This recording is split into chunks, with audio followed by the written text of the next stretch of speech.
Persembahan dan perpuluhan dapat ditransfer melalui BCA 857 050 5000 atas nama GBI Musi Palam Indah atau scan barcode QR kode GBI Musi Palam Indah. Tuhan Yesus memberkati.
Shalom Bapak Ibu Saudara, puji nama Tuhan kita bertemu kembali di Menara Doa hari ini. Kita patut bersyukur kepada Tuhan karena setiap harinya Tuhan selalu memberikan kita waktu dan kesempatan untuk bersama-sama memuji menyembah Tuhan. Bapak Ibu yang ada di Menara Doa ini, bahkan Bapak Ibu yang mengikuti doa ini secara online. Kita selalu bersepakat memuji menyembah Tuhan dan kita senantiasa diberkati setiap hari. Amin Bapak Ibu.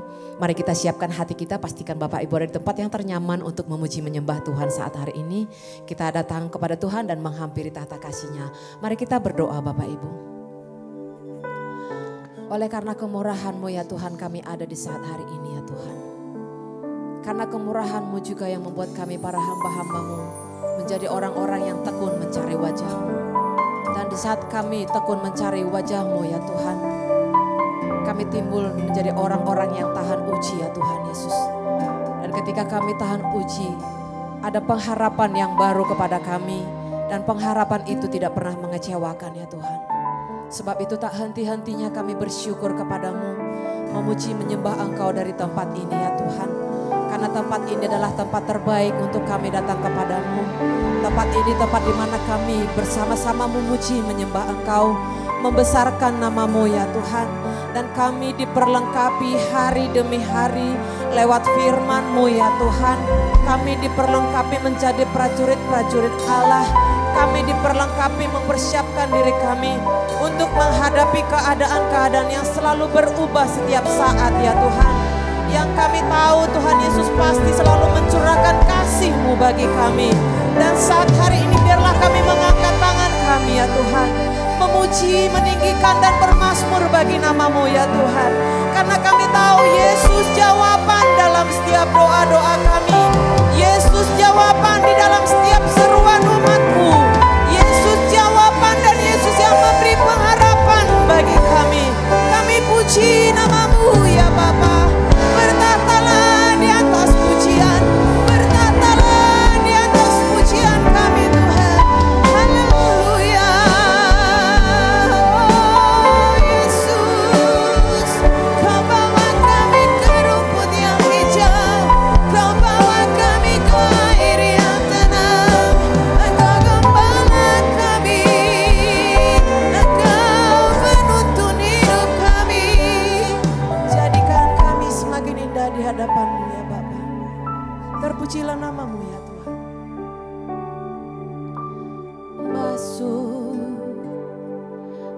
hadirat-Mu Tuhan, dengan korban pujian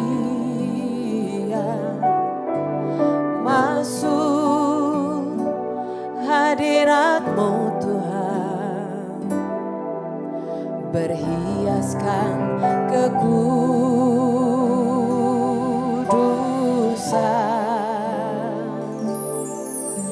di hadapan hadirat-Mu Tuhan. Ku rasakan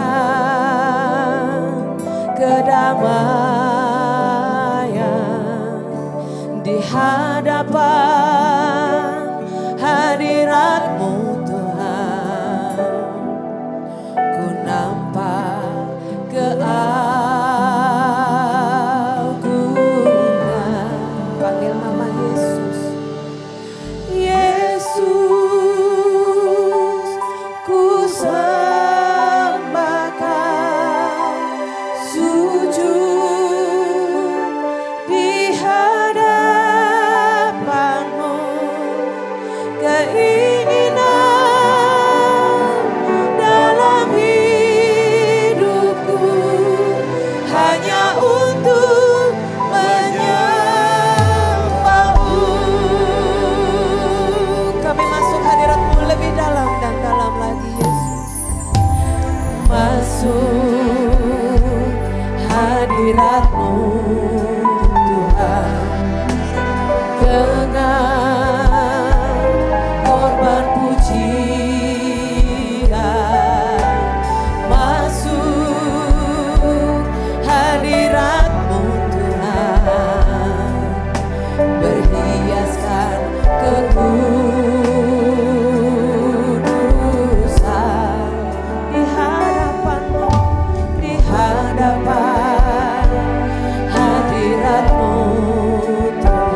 kebaikan dan kemuliaan-Nya.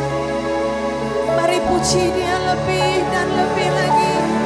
Ya la la la la la la la ya sha la la la la la la. Kami tak khawatir, kami tak takut, sebab Tuhan beserta kami. Sekalipun Kau tinggalkan kami, ya Yesus, Kau ada bagi kami Tuhan. Kau ada menerangi jalan-jalan kami Bapa.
Hadiratmu sungguh besar di tempat ini Tuhan, melawat setiap kami, menjamah setiap hati di tempat ini ya Bapa.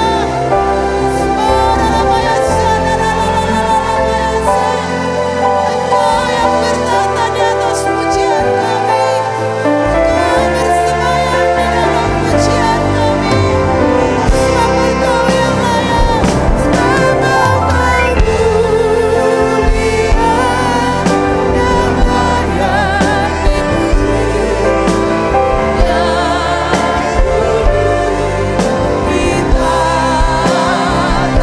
Sebab Engkau mulia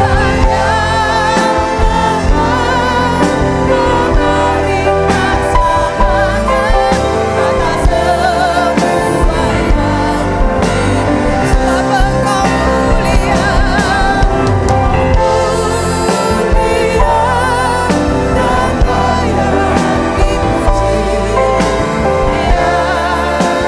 dulu ditata dan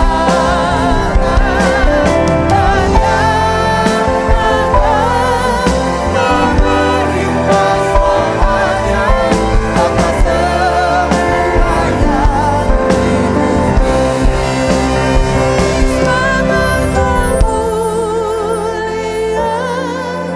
Sebab Engkau mulia dan layak dipuji, yang duduk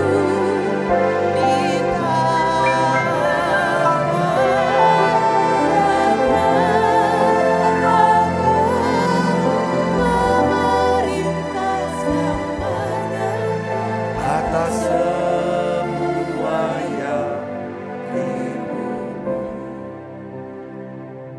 Bapa, dalam nama Yesus, kami rasakan hadirat-Mu begitu kuat. Kau hadir di tengah-tengah kami. Kau sedang melawat, memberkati setiap kami ya Tuhan. Dan aku berdoa Bapa dalam nama Yesus, untuk semua anak-anak-Mu yang hadir di menara doa ini Tuhan, turunkan berkat-Mu ya Bapa. Turunkan berkat-Mu. Aku berdoa untuk anak-anak-Mu yang sedang sakit kanker, tumor, kista. Aku percaya mujizat masih ada. Sembuhkan mereka ya Bapa. Dalam nama Yesus. Oleh bilur Yesus jadi sembuh. Anak-anak-Mu yang mengalami stroke, ya Tuhan, yang mengalami pendarahan di otak. Aku percaya Tuhan, hari ini Engkau sembuhkan. Dalam nama Yesus. Tuhan, apapun sakit penyakit anak-anak-Mu ini, aku berdoa, aku mohon Tuhan, belas kasihan, sembuhkan mereka. Dan aku percaya Tuhan, semua yang terikat dengan kuasa gelap, yang mengalami serangan kuasa gelap, hari ini Tuhan lepaskan. Tuhan lindungi, Tuhan pelihara, Tuhan luputkan. Tuhan, aku berdoa, pelihara anak-anak-Mu ini Tuhan. Beri kami ya Tuhan hati yang melekat dengan Tuhan. Karena Engkau yang janji kalau kami melekat hati kami dengan Tuhan, maka Tuhan akan luputkan kami. Tuhan akan bentengi kami. Kalau kami berseru, Engkau jawab kami ya Tuhan. Terima kasih Tuhan, terima kasih. Saat ini urapi hamba-Mu untuk dapat menyampaikan pesan firman-Mu dengan bahasa yang sederhana dan mudah dimengerti. Dalam nama Yesus, semua kita yang siap menerima firman, hati gembira, sama-sama katakan amin. Silakan kembali Ibu Bapak. Shalom saudara, puji Tuhan. Hari ini saya ingin bagikan daripada satu tema mengenai kecerdasan rohani. Saya ingin ajak saudara coba belajar, kita akan renungkan. Ya kan, kenapa kok penting ya kita punya kecerdasan rohani. Ada orang ya kan ingin supaya punya kecerdasan secara intelektual, tahu segala macam. Tapi saya yakin ini penting sekali buat kehidupan kita. Nah, oleh karena itu saudaraku, Rasul Paulus dia berdoa kepada jemaat di Filipi. Dia tulis dalam Filipi 1 ayat 9 sampai 11. Ini doanya, saudara baca, saudara perhatikan kata-kata doa dari Rasul Paulus. Ini yang kita akan bahas hari ini. Kita akan baca sama-sama. Filipi 1 ayat 9 sampai 11. Demikian firman Tuhan. 1, 2, 3. Dan inilah doaku.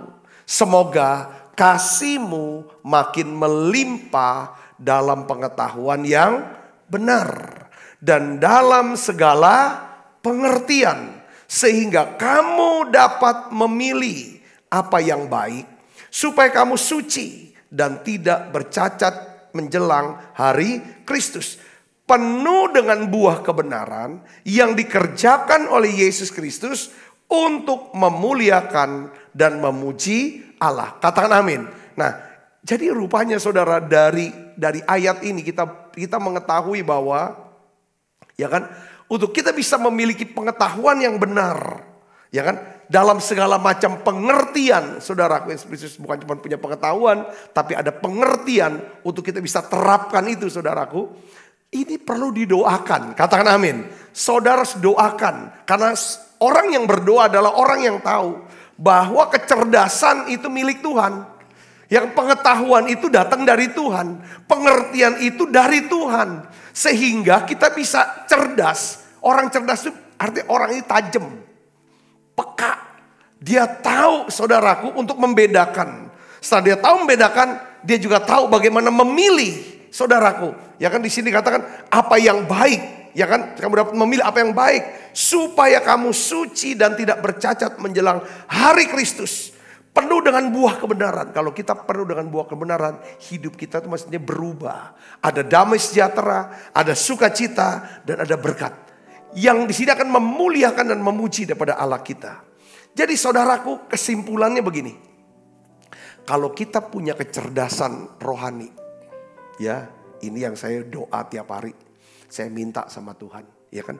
Kecerdasan rohani ini akan membuat kita mengerti kehendak Tuhan.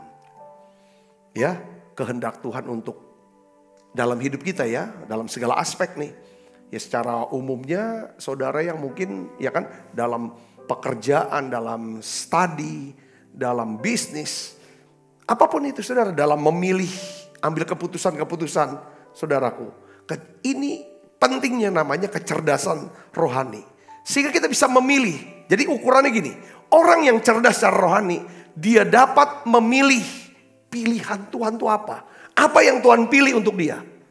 Yang kedua, dia bisa memilih, saudara kasih Kristus, orang yang dipilih Tuhan, itu yang dia ikuti dan dia dengarkan. Dan dia mau dengarkan suara. Dia bisa memilih, saudara, suara orang yang ditunjuk Tuhan untuk menuntun dia berjalan di dalam jalan Tuhan. Kalau kita memang konsennya adalah aku ingin punya kecerdasan rohani supaya aku bisa hidup sesuai dengan kehendak Tuhan, saya yakin kecerdasan ini, ya, kita butuh kecerdasan rohani supaya kita bisa mengambil keputusan, menentukan pilihan-pilihan yang benar sesuai dengan kehendak Tuhan. Saya kasih contoh di Alkitab, saudaraku. Beberapa kisah-kisah. Saudara, pertama kisah Lot. Saudaraku, kisah Lot. Abraham tuh sebenarnya disuruh Tuhan tuh keluar dari negerinya, dari kotanya, dari bangsanya, dari seluruhnya. Gak boleh ajak siapapun. Ya karena mungkin Abraham sama Sarah gak punya anak. Lot tuh dianggap anak sendiri, ponaan. Saudara, akhirnya Lot tuh diajak. Salah satunya, termasuk Terah diajak juga, saudaraku. Jalan. Nah, kalau saudara baca di dalam Kejadian pasal 12, Lot diajak. Pasal 13, Kejadian pasal 13, Alkitab katakan, Allah memberkati Abraham, sehingga Abraham itu sangat kaya. Banyak ternak, banyak perak, dan banyak emasnya. Bukan cuma Abraham, Tuhan yang memberkati Abraham, Tuhan juga memberkati Lot, karena Lot ikut daripada Abraham. Lot ikut Abraham, orang pilihan Tuhan. Lot menjadi apa? Sangat kaya, banyak ternak, perak, dan emasnya juga. Sama seperti Abraham, saudaraku. Lalu saking dia kaya, saudaraku, ya kan, sayang. Ya kan, dia izinkan, gak pernah ajar daripada karyawannya, ya kan, untuk hormati karyawan Abraham. Karena dia bisa ada, bisa kaya, bisa diberkati. Karena dia ikut daripada omnya ini Abraham. Terjadi pertengkaran. Lalu Abraham, silakan kamu pilih tanah yang bagus deh. Lalu Abraham berpisah. Lot berpisah dari Abraham. Lalu Lot pilih tinggal di mana saudara? Sodom, daerah Gomora. Kita tahu akhirnya apa? Saudara, Lot mengakhiri hidupnya dengan apa? Kehilangan semua harta kekayaannya. Lot kehilangan istrinya jadi tiang garam. Dan 2 anak perempuannya karena tidak punya kebenaran, tidak punya moral.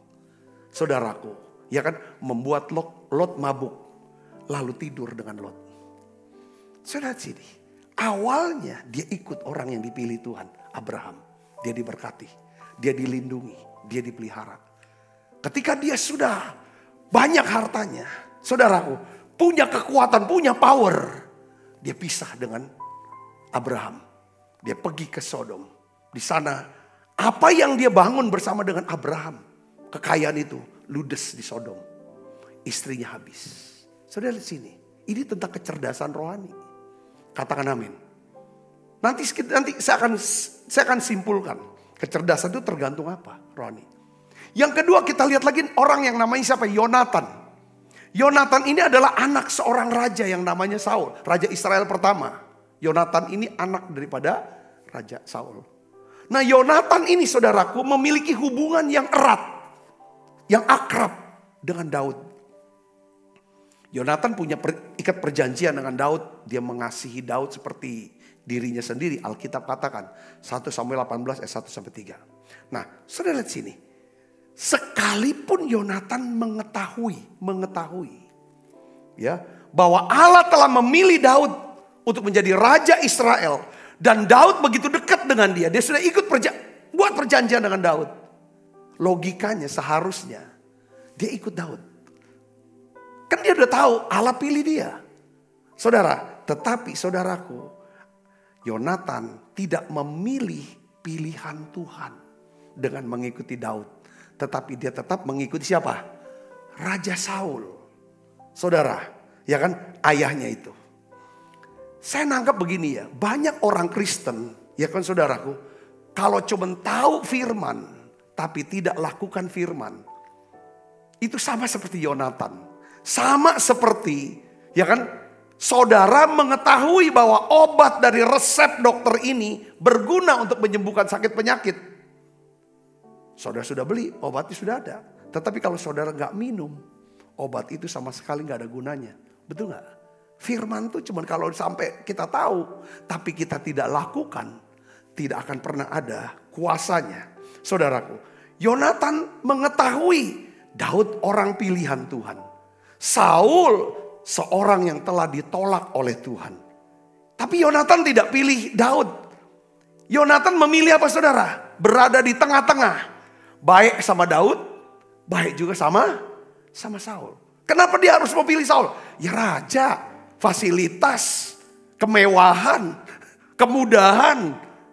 Saudaraku, segala penghormatan semua. Daud pelarian. Kadang-kadang kita nih adanya senengnya ada di tengah-tengah. Seperti Yonatan. Orang yang cerdas dia pilih. Nanti kita akan lihat. Dia seharusnya pilih Daud. Saudara Kristus, ya kadang-kadang kita lihat apa yang nampak di luar.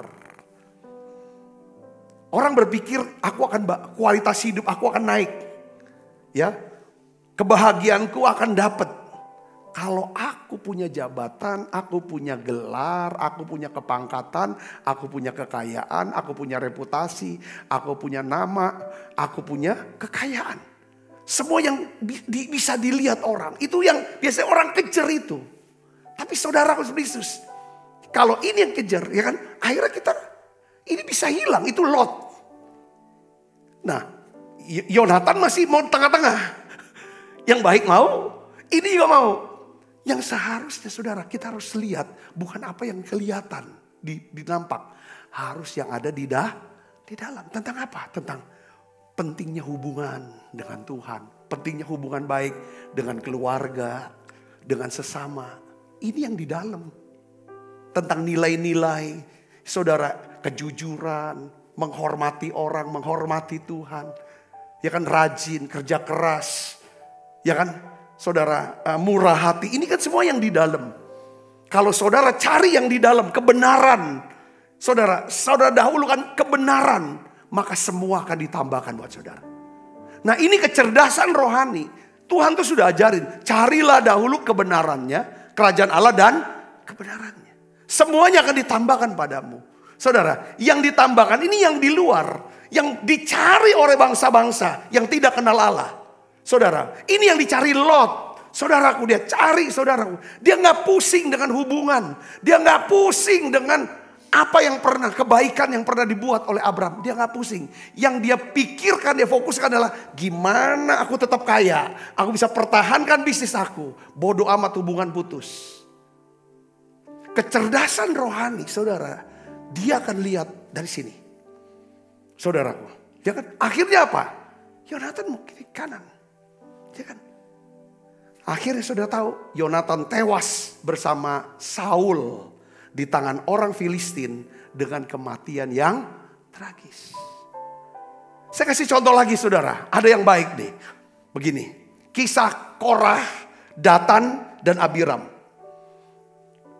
Dalam kisah, kalau kita baca di dalam kitab Keluaran saudaraku ya. Itu ada pemberontakan. Siapa ini Korah? Korah itu kita kenal sebagai imam, pemimpin agama. Sebenarnya itu wakil kepercayaan daripada Musa loh dia tuh. Yang kedua, siapa ini Datan dan Abiram? Datan ini boleh kata mungkin pengusaha yang duitnya banyak. Abiram ini penguasa, saudaraku, yang punya jabatan kekuasaan. Saudara bayangin nih, yang pemimpin agama yang punya jemaat, saudara, pengusaha yang punya duit, saudara, penguasa yang punya kekuasaan, mereka tiga ini saudara berkumpul jadi satu melawan Musa. Melawan Musa, berontak. Perhatikan, ya kan? Ini kita belajar tentang kecerdasan rohani. Saudaraku, yang serius. Kita tahu bahwa Tuhan berada di pihak Musa. Lalu Tuhan meminta mereka yang mengikut Musa, yang mau ikut Musa, jauhkan diri dari perkemahan Korah, Datan, dan Abiram. Saudara tahu gak?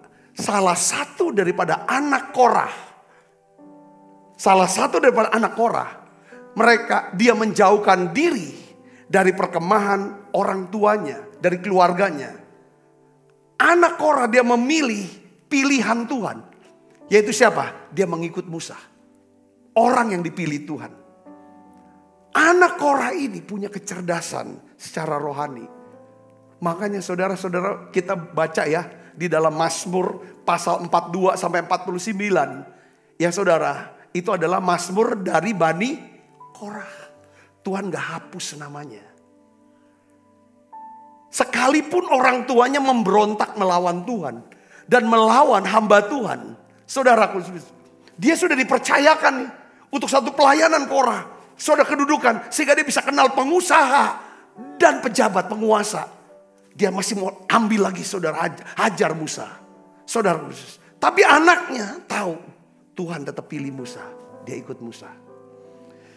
Ibu bapak saudara yang kasih Kristus, saya ingin ajak saudara satu ayat yang saya ingin bagikan kepada saudara, yaitu Mazmur 25 ayat 12. Coba kita lihat sama-sama, kita akan baca sama-sama.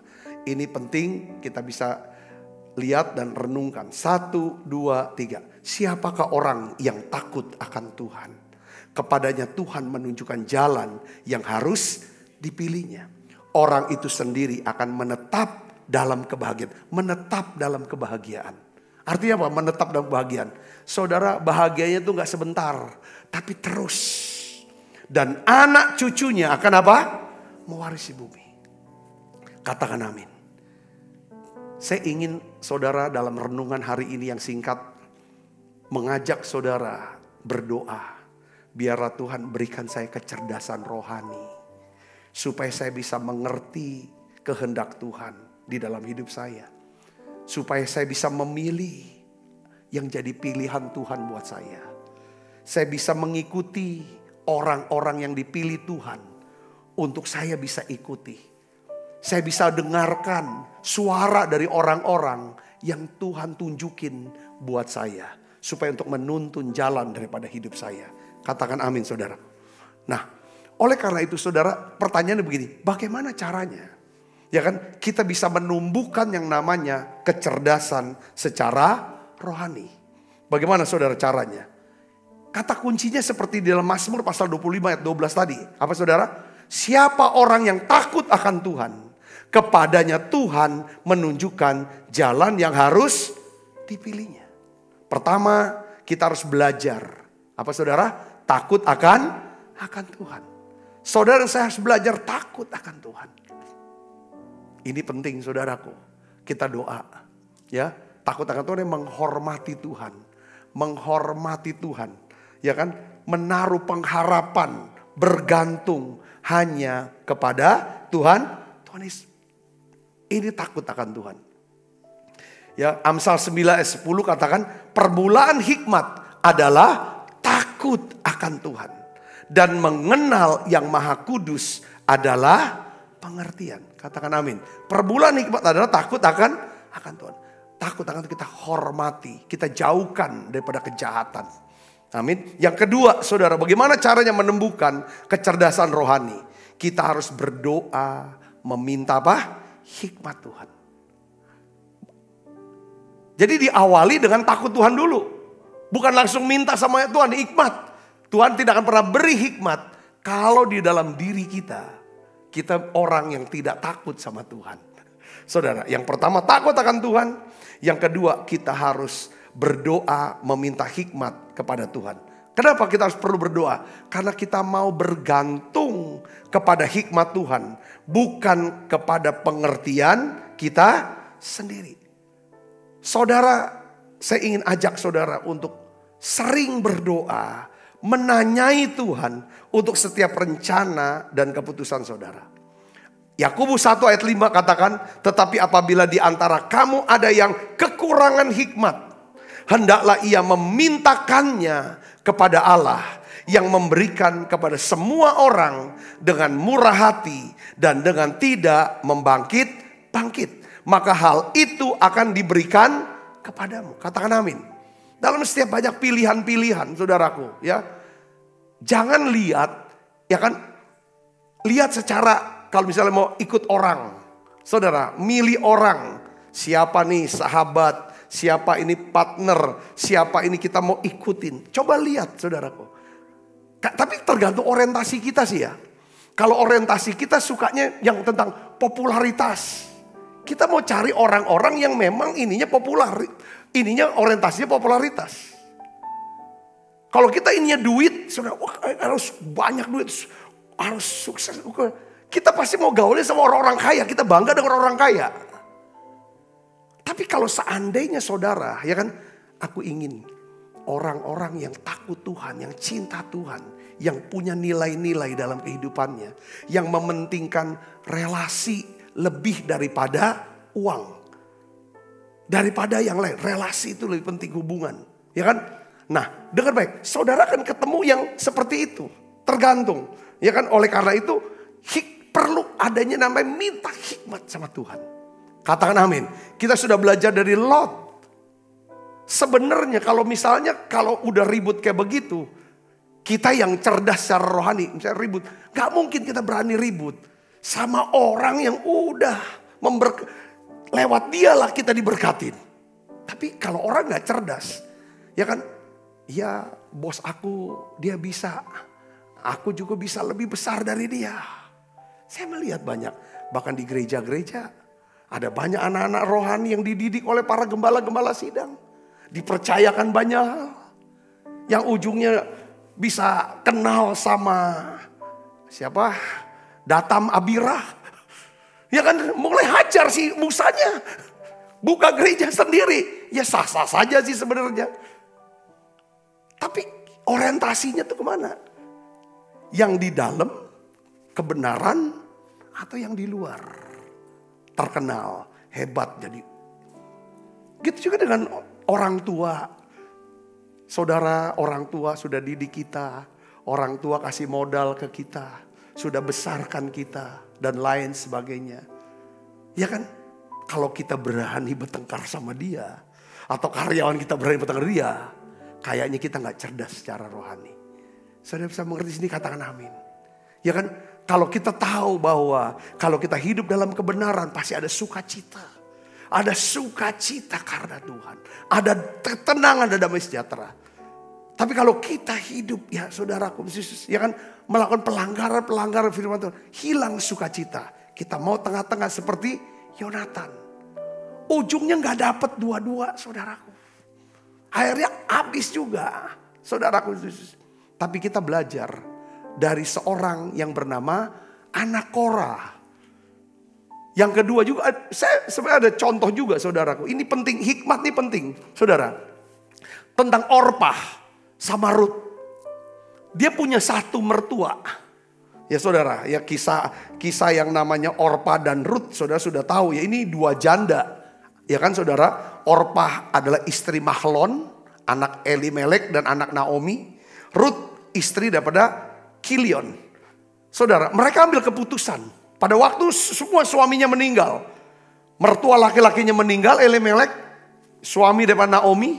Ya, suaminya Orpah namanya Mahlon juga meninggal. Kilion juga meninggal. Jadi saudara 3 janda. Jadi ada 3 janda. Orpah ambil keputusan. Ya kan, dia cium mama mertuanya Naomi. Saudara, dia balik pulang ke Moab. Dia pulang ke Moab. Karena dia berpikir di Moab itu. Ya kan, itu masa depan dia.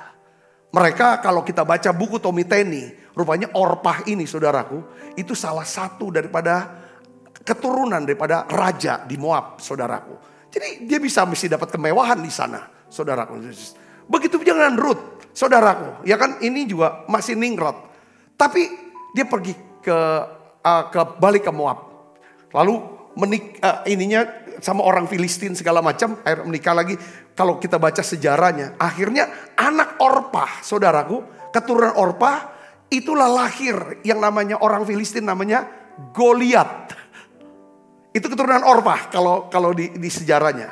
Lalu Rut, saudaraku, Rut, dia tidak mau tinggalkan mama mertuanya.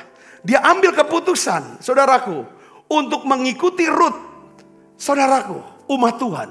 Dia berkata, aku akan mengikut Allahmu, Allah yang kamu sembah, yaitu Allah Israel. Dan aku akan melayani kamu, menafkahi kamu, merawat kamu, karena kamu sudah tua.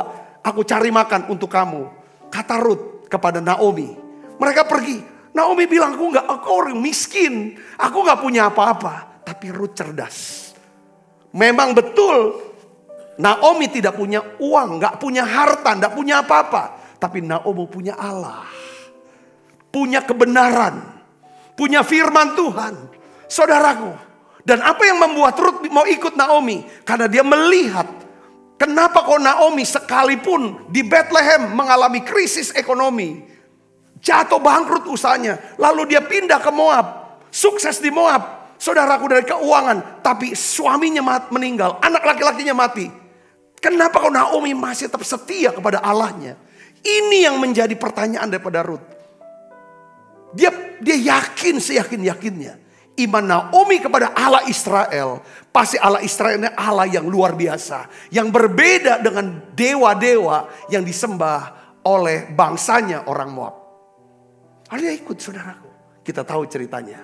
Akhirnya Rut, saudara, sementara nih Rut yang murah hati, yang kerja keras, bekerja sebagai pemulung untuk ngambil jelai untuk makan dia dan mertuanya, saudara. Akhirnya dia berjumpa dengan Boas, orang baik, orang murah hati, orang terkaya, saudara, di Efrata, di Bethlehem. Akhirnya dia menikah, saudara. Anaknya, saudara, ya kan, lahir anak, lalu lahir lagi cucu, akhirnya cicit. Cicitnya namanya siapa? Daud. Saudaraku, ya. Cicitnya namanya Daud. Akhirnya Daud, saudara. Jadi keturunan Rut sama keturunan Orpah. Kalau kita baca buku Tomiteni, akhirnya mereka berperang.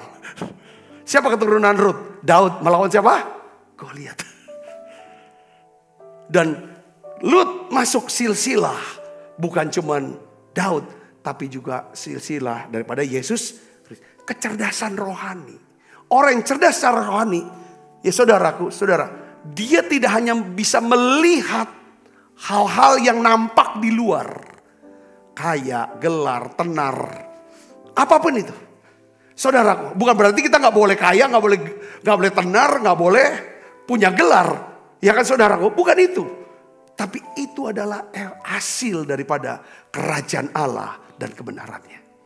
Apa yang dipilih Tuhan, saudara pilih itu. Orang yang dipilih Tuhan untuk memimpin saudara, ikuti dia. Orang yang dipilih Tuhan untuk berbicara kepada saudara, untuk menasehati, menyampaikan firman Tuhan kepada saudara, dengarkan orang itu. Saya percaya berkat Tuhan akan mengikuti saudara. Hikmat Tuhan itu ada di tengah-tengah saudara.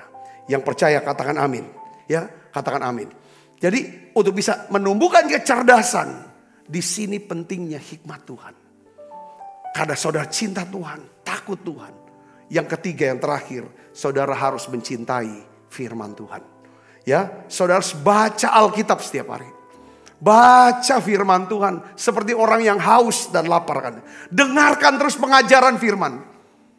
Yesus di dalam Yohanes 15 ayat 3 katakan, kamu sudah bersih oleh firman yang kukatakan kepadamu.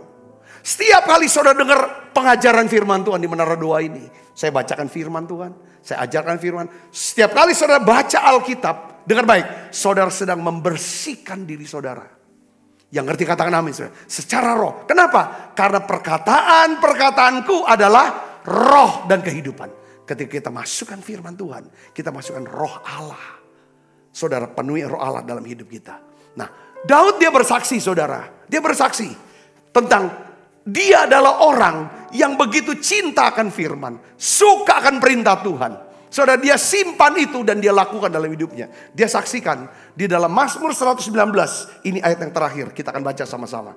Mazmur 119 ayat 98 sampai 100. Kita baca yuk. 1, 2, 3. Perintahmu membuat aku lebih bijaksana daripada musuh-musuhku. Sebab selama-lamanya ia ada padaku. Saudara tahu gak? Pernah gak Daud kalah dalam peperangan? Gak pernah loh. Dia gak pernah kalah. Kecuali, saudara di mana? Di Siklak, itu bukan perang. Tapi waktu Daud gak ada, anak istrinya dan semua para wanita dan anak-anak itu diserang oleh Amalek. Saudaraku, tapi kalau hadap-hadapan, gak pernah dia kalah. Kenapa? Dia punya firman. Katakan, aku lebih bijaksana daripada musuh-musuhku. Dia saksi, ya kan?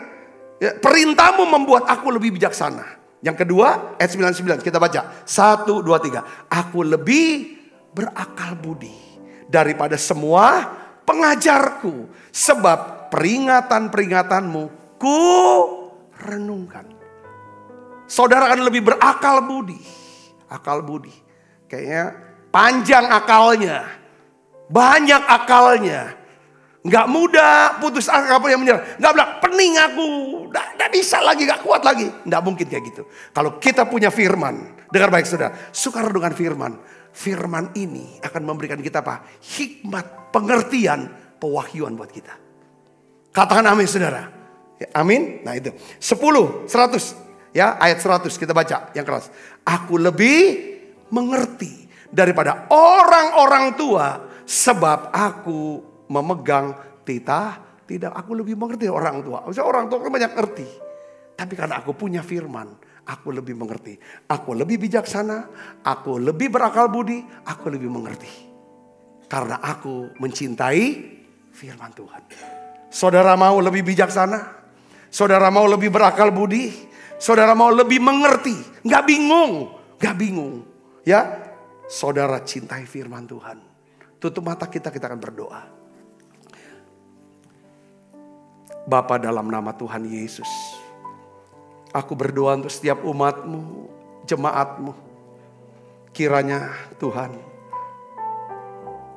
curahkan kasih. Kasih yang makin melimpah.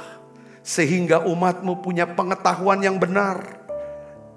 Dan dalam segala macam pengertian.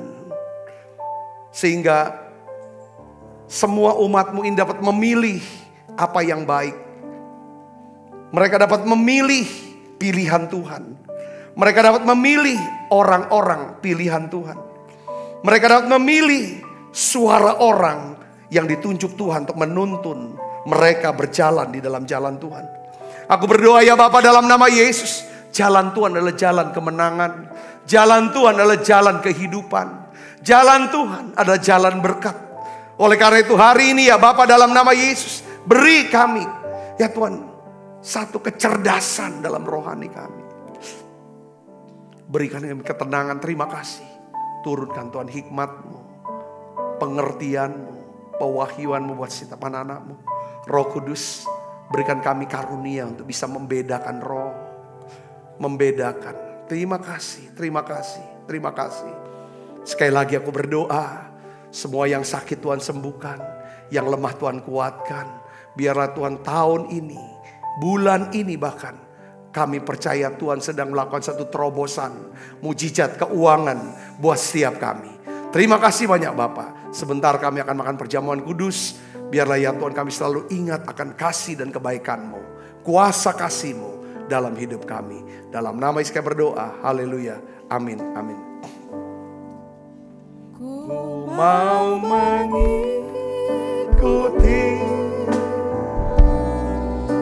kehendak-Mu ya Bapa. Ku mau selalu menyenangkan hati. Sebab apa yang telah kuteruskan kepadamu telah kuterima dari Tuhan, yaitu bahwa Tuhan Yesus pada malam waktu istirahat mengambil roti. Kata roti saudaraku, dan sudah itu ia mengucap syukur atasnya. Ia memecah-mecahkannya dan berkata, inilah tubuhku yang diserahkan bagi kamu.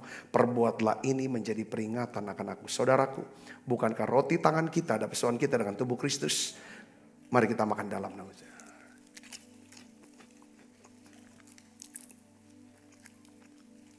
Angkat cawan. Demikian juga yang mengambil cawan sudah makan berkata, cawan ini perjanjian baru yang dimeteraikan darahku. Perbuatlah ini setiap kali kamu meminumnya menjadi peringatan akan aku. Saudaraku, bukan cawan perjanjian ini yang atasnya kita ucapkan syukur ada persoalan kita dengan darah Kristus. Mari kita minum dalam nama Yesus.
Kristus, terimalah berkat yang berlimpah-limpah daripada Allah Bapa di dalam anaknya yang tunggal Tuhan kita Yesus Kristus. Persekutuan yang manis para Roh Kudus menyertai kita semua mulai saat ini sampai Yesus datang menjemput kita dan permai dan sampai selama-lamanya. Semua kita percaya dan berkati, sama-sama katakan amin. Tuhan berkati saudara semuanya.